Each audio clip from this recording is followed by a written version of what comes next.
Hey there, Apano here, and I'm back with another video. In this video I'm going to be going through how to add a hitbox system.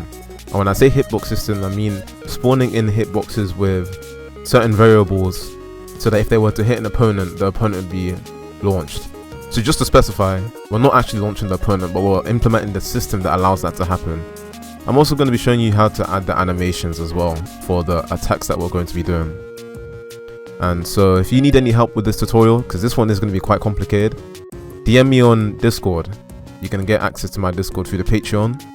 And don't forget to like and subscribe. So without further ado, let's begin the tutorial. Okay, so before we actually get started with this hitbox system that you're going to be able to create, I need to first break down what the hitbox system is going to be all about. The way this is going to work is we're going to have a hitbox, and this hitbox is going to be spawned under our player character. The hitbox itself cannot detect the player character's area, nor can it detect itself. So we're going to have this hitbox that's going to have a bunch of attributes, and when the duration is met for this hitbox, so let's say the hitbox is meant to last for 10 frames. Once the 10 frames are up, it will vanish.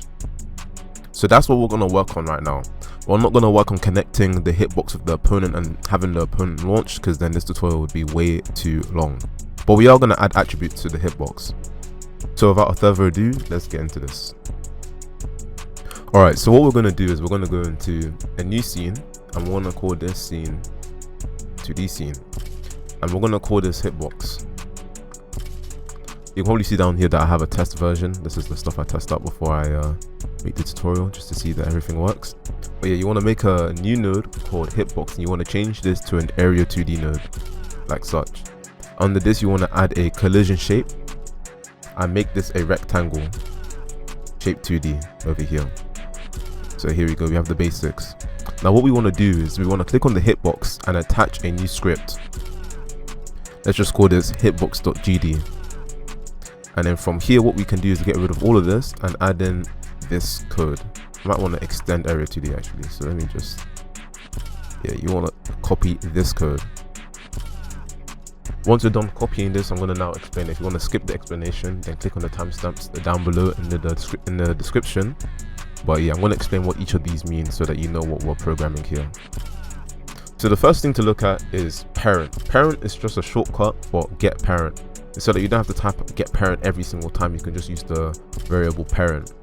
Now going on to the export variables, the reason why these are exported is so that when I was programming the game, I could tell, you know, the importance. I don't want to confuse, you know, these variables with the parent variable, so I made it an exported variable.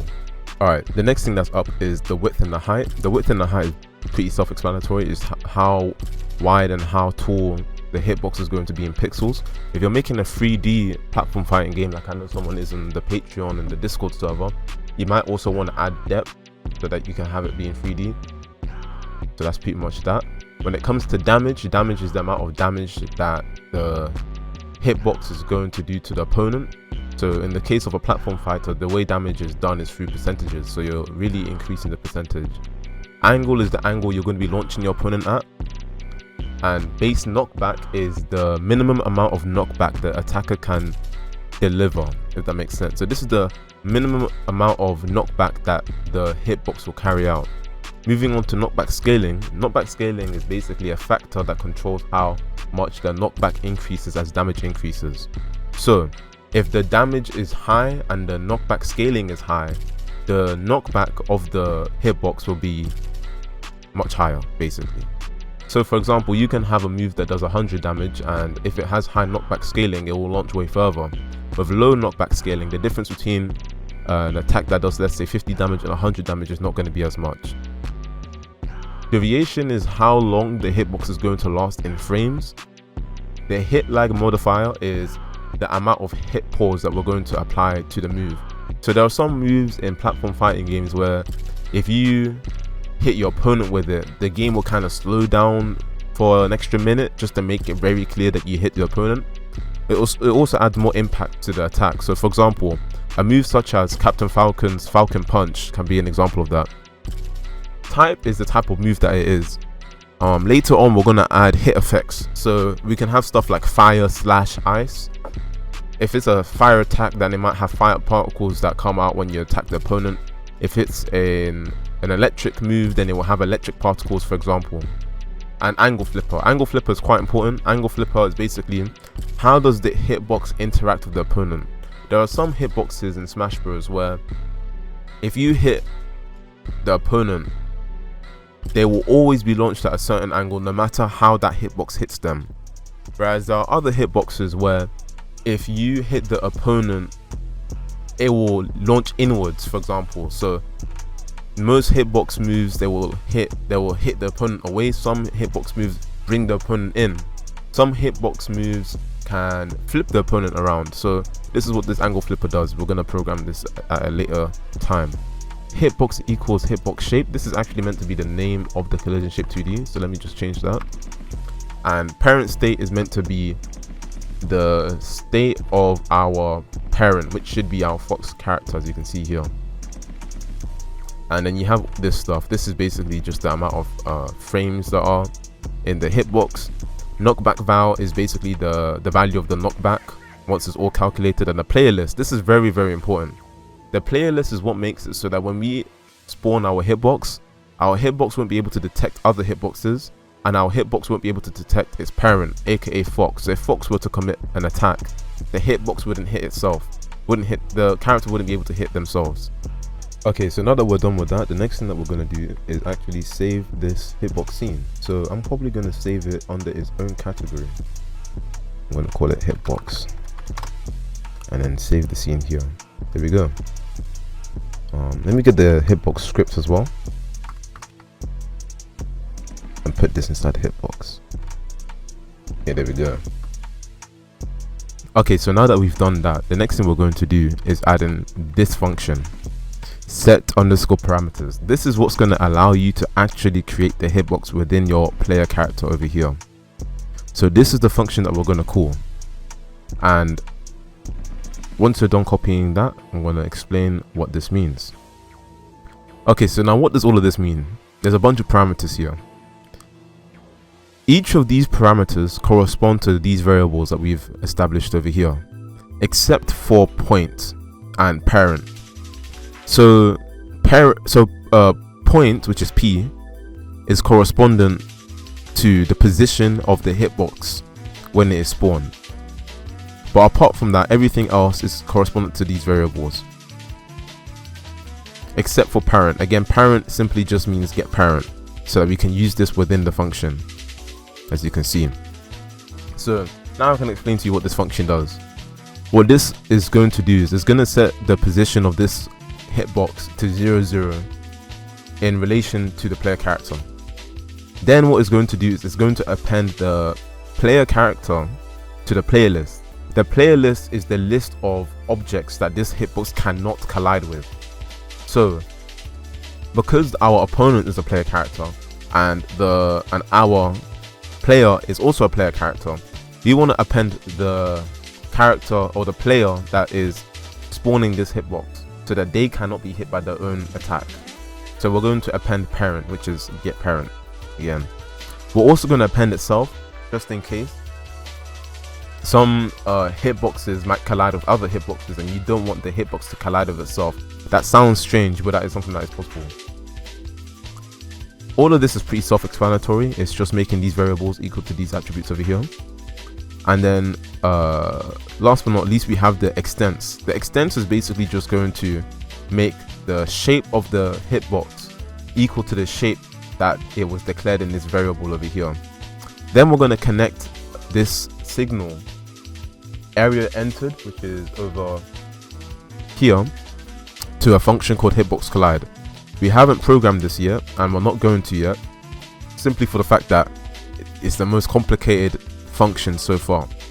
All I'm trying to do is show you the system behind how we're going to spawn hitboxes and how they're going to be used for our player character to attack the opponent.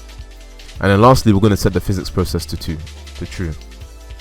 Alright, so the last two functions that we're going to add for this tutorial when it comes to the hitbox scene or the hitbox script are these two functions. ready and physics process. Under ready, what we're going to do is just double check to make sure that this hitbox shape has a rectangle shape 2D as its shape. Even though we've already set it, you don't necessarily have to add this. This is just like a double check. Also, we want to set the physics process to false, simply because we don't want our hitbox to do anything until this function has been called. And then we're going to go on pass to say that we're just going to not do anything after this. Now, the important thing here is the physics process. The physics process is what runs every frame, as you may know. This frame counter is very similar to the one that we have for our fox character. So what it's doing is once the hitbox has spawned, it's going to start incrementing by 1 every single frame. And then what it does is, once that frame's variable has reached the duration of the hitbox, the engine timescale is going to be 1, and we're going to Q3, not free, but Q3 the hitbox. Q3 means that when the hitbox is being deleted, it's going to wait until the next frame. The reason why this is important is so that if, let's say, the hitbox is carrying out any sort of function or any code, the code has to finish first before it can be deleted. If you just do free, then it's going to delete the hitbox mid an attack, and that can lead to problems. And also, another thing that we're going to do is check if our parent, which is our fox character's self state, is not equal to parent state. Now, what does this mean?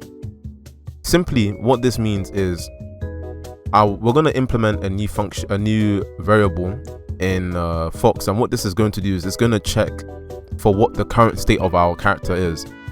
What this is trying to do is to make sure that if, let's say, we do a down attack, right, like a down tilt, and as our down tilt is being carried out, we get hit, we want this hitbox to despawn because it's no longer being used. The character is now being hit, so it cannot be attacking anymore.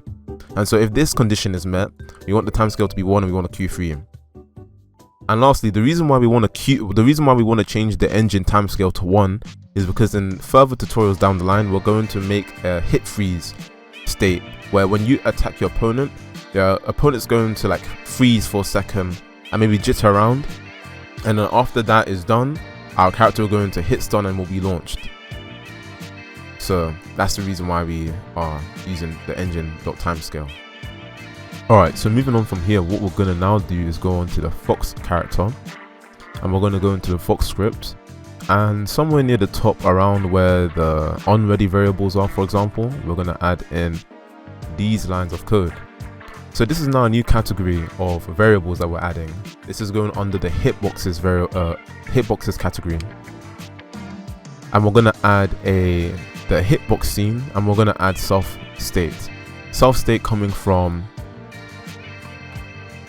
this line of code here, where our character's current state has to be equal to the attacking state when the hitbox is spawned. And so now we're going to sort out this self state. Self state is simply going to be equal to whatever the state label says over here. So if I go down to physics process, all I have to do is self state equals states.text. Remember, self state is only going to be equal to the text of this label node. And as for the pack scene, what we're going to do is we're going to click on Fox, and up here we're going to see that there's a place where we can put in a scene. What we want to do is go to the hitbox scene, which is this one over here, and just drag it up here. So this is what is going to be called whenever we want to attack an enemy. So now from here we're going to move on to how to actually instantiate this scene and give it particular attributes and particular settings, such as the damage that you want it to have and the angle you want it to launch at. Okay, so to actually instantiate the hitbox, this is the lines of code that you want to put in. So remember that this hitbox function correlates to the set parameters function that we had in the original hitbox. So notice how with H and W it's now width and height. It doesn't really matter what you call these, but for the sake of simplicity, just copy what I've put in. Now, as for what this function means, it's quite simple. When you call this function, it's going to create a variable, and this variable is going to be equal to the instance of this hitbox pack scene that we've made. Instance basically means to the actual spawning when you actually implement the scene into another scene. And what we're going to do is we're going to add this hitbox instance variable that we just created to ourselves, which is the player character. From there, we then need to check what direction is our player character facing.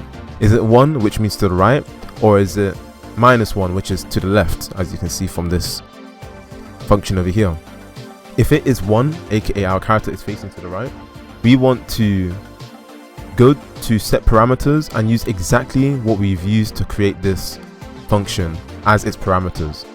However, if our character is facing to the left, what we want to do is we want to make the point at which the hitbox will spawn at to be flipped in the x-axis. So for example, if our character is facing to the right and it has a x-axis of 5, we're now going to flip that from 5 to -5, and we're going to create a variable to do that. And so instead of points like we have up here for the point of our hitbox, we're using flip x points. And then what we're going to do is return the hitbox instance. Next, after this, I'm going to show you how to actually incorporate this into an attack. An example of how you can add an attack would be for you to go to the animation player and go through an attack that you want to do. So for example, I'm going to use down tilt. If I go to down tilt and I go through it frame by frame, the attack only really comes out at frame 4 or 5 and lasts for maybe 1, 2, 3, 4 frames. At frame 7, the hitbox should be gone. So it's really from 4 to 7. You also want to look at what the hitbox is meant to look like. So for example, what I've done is I've created a collision shape with a rectangle, and I've just changed its extent from 0, 0 or whatever it was to 40, 20, and its position is 64, 32. So I can position this however I want, but I've decided to do 64, 32, like such. So this is what I want the hitbox to look like. And so once you've done that, you have an idea of where the hitbox is, the size of the hitbox, and what time the hitbox should start and how long it should last. And then that's it. So from there, what you do is you go back to the fox character and we're going to make a function. And so we can add a new category of attacks. We can do something like, maybe I should do it all the way at the bottom. We can do something like tilt attacks. So you want to paste something like this. This is basically the formula of how we're going to add attacks. So we're going to have something like function and then the name of the attack, which is down tilt, and then you say at frame 5 create a hitbox. And so what this means is it's going to have a width of 40, a height of 20, it's going to do 8 damage, it's going to launch at an angle of 90 degrees, which is straight upwards. It's going to have a base knockback of 3, a knockback scale of 120, it's going to last for 3 frames, it's going to be a normal type of attack, and the position that it's going to be at is 64, 32. What does it do again? It's the angle flipper. So this is the type of angle that's going to be launched at, which is, I always want it to launch at 90 degrees. And then this is going to be the multiplier on the hit lag. So how much do I want to slow down time when it comes to the attack being carried out. So once you've gotten all of this down, you then want to end the attack. So then you say that if frame is equal to or more than, and then I guess in my case it would be 10 frames, we want to return true to say that our attack is finished. And so now from here, we're going to go into the state machine and I'll show you how to incorporate an attack from there. So last but not least, the final thing we're going to do is work with the state machine. Within the state machine, what we want to do is scroll to the top and add in a new state. This new state is going to be called ground attack. This is what's going to handle all of the tilt attacks that we're going to do. From here, what we're then going to do is scroll all the way to the bottom where all our other functions are, and we're going to add a tilt function like so. So all it's saying is that if you're in any of these states right here, then return true. And so with this function, what we're then going to do is scroll all the way to the top where our get transitions function is at, and we're going to add in a new function similar to all these other ones, and it's going to be this one right here. And so what this is saying is if you press the attack button and tilt is true, so you are in any of those states mentioned below, we're going to reset the frame timer and we're going to return the ground attack state. And so from this line of code, we're now going to implement the ground attack state. So if I scroll all the way down over here, you want to paste in some code that looks somewhat like this. It's quite self-explanatory. So all we're really saying is, depending on what button you're pressing, you're going to go into another specific type of state. So for example, if you press the up button, then you're going to go into up tilt. If you press the down button, then you're going to go into down tilt, and so on and so on. The only difference here is that because platform fighting games don't really have a back tilt, unless maybe you're playing like a character. No, not even the Shoto characters have that. So you only really have down tilt, up tilt, jab, and forward tilt. And so if you're pressing left, then you'll turn to the left and do forward tilt. And if you're pressing to the right, then you'll turn to the right and do a forward tilt. If you don't press any of these buttons, then you go into jab.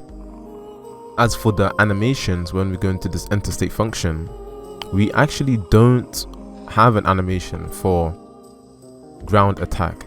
So instead what we're going to do is just change the states label to ground attack so that we know that that's there. And so since the attack that we're trying to demonstrate here is the down tilt, here's the code that you now want to implement. The code you want to implement now would be for you to go up into the ready function and add in a new state, which is the down tilt state. And so from here, we're now going to add the code for the down tilt. So to add the code for the down tilt, what you want to do is scroll down to where the ground attack is and add in this new state.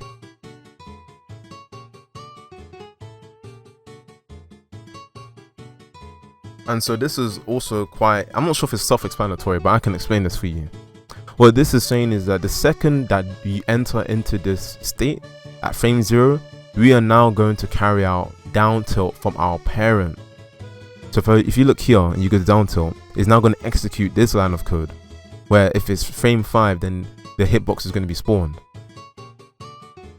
And so from frame 1 and onwards is then going to reduce your or increase your traction on the ground. So if let's say you're running and then you go into a down tilt, you're going to stop in place. You can change this if you want. You can make it so that the traction is less, so that you're more slippery depending on the attack that you want. And so over here what we're saying is if down tilt equals true, we're going to exit out of this state.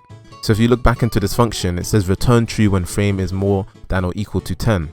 And so once 10 frames have passed and you've done this attack, it's going to come out with true, and then from here you can set your condition as to how you go back into certain states. Because down tilt is done usually from crouching, if you're pressing down you'll go straight into the crouching state, and if not then you'll go into the standing state once you finish the attack.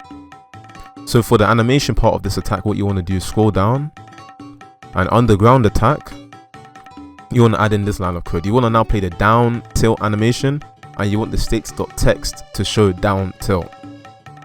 And so that should be it. So before I actually demonstrate that all of this works, I just want to give you a recap of what we've done. So the first thing that we did was create our hitbox, which is in the hitbox scene, and we've given it some parameters such as the height, the width, damage, knockback, base knockback, etc, etc. And so in the Fox script, what we've decided to do is we've created a system that allows us to create a hitbox. That's what this does. With this system, we can now create a function that calls on this system to create a hitbox for specific attacks. For example, a down tilt may only come out at frame 5 and it will only last for frame 3, but the attack finishes completely at frame 10 and above. So from frame 5 it will spawn in a hitbox that has a duration of 3, that has a width of 40, a height of 20, that has a damage of 8, an angle of 90, a base knockback of 3, and a knockback growth of 120. This isn't going to be relevant in this tutorial. It will be relevant in the future ones. At position 64, 32, with an angle flipper of 0, which means it's always going to launch at the angle that we want it to be launched at, which is 90, and with its hit stun duration being just 1, for example. And so the way that we use this inside our state machine is by going inside the state machine, creating some new states, being the ground attack and the down tilt states. And so when I scroll down to them, what this is doing is basically saying that, well, we also created this function. So this function says that if you're in any of these states, you are allowed to do a tilt attack or a ground attack. And so by scrolling up, if we press the attack button and we are in these states, then we're going to go to the ground attack state. And so if I go to the ground attack state, what this says is, depending on what button you're depending on what direction you're pressing, you will do an attack that correlates to that direction. So we haven't done any forward tilts, nor up tilts or jab, but we have done a down tilt. And so if you press the attack button and you're pressing down, then you will go into the down tilt state. And the way this works is by calling on this down tilt function that's in its parent, the fox character. So it starts to execute this code, and then it slows down the character so that they stay still when they're doing the attack. And once the attack is finished by this function returning true, depending on what we're pressing, we're going to exit this state. So this is just a recap of what we've done in this part of the tutorial. I can now demonstrate to you how all of this works together and how it looks. And so from here, we are done with our fox character, we are done with the hitboxes. We can now go to the test stage. And so make sure your fox character is added to this test stage, and now you can play the game. And then boom, we are now able to do a down tilt. If you try and do any other type of attack, there's going to be an error, at least if you're following this tutorial directly, because we have not implemented any other attack. But now you know how to actually implement the attack. So you can see the blue box here is being spawned with the down tilt. And so everything's working perfectly. And that's it for this video. Congratulations. You enjoying the smooth jazz? I hope you are. But anyways, in the next video, what we're going to be working on, we are going to be working on actually getting this hitbox system to actually affect our opponent, and getting the hitbox system to have knockback, the angle you want the knockback to be at. Maybe not hit freeze, that might be the video after that, but for sure definitely we're going to get this hitbox to interact with the opponent. So you guys better buckle up and get prepared for that video, because these videos are definitely the harder ones to make all the information concise and all that. And also, if you're finding it difficult to add your own attacks, such as a forward tilt or up tilt or down smash, forward smash, definitely DM me. You can DM me on Discord through the Patreon and join my community of people that I'm talking to and helping with this tutorial series. But yeah, enjoy the music, and I'll see you guys in the next video. Peace.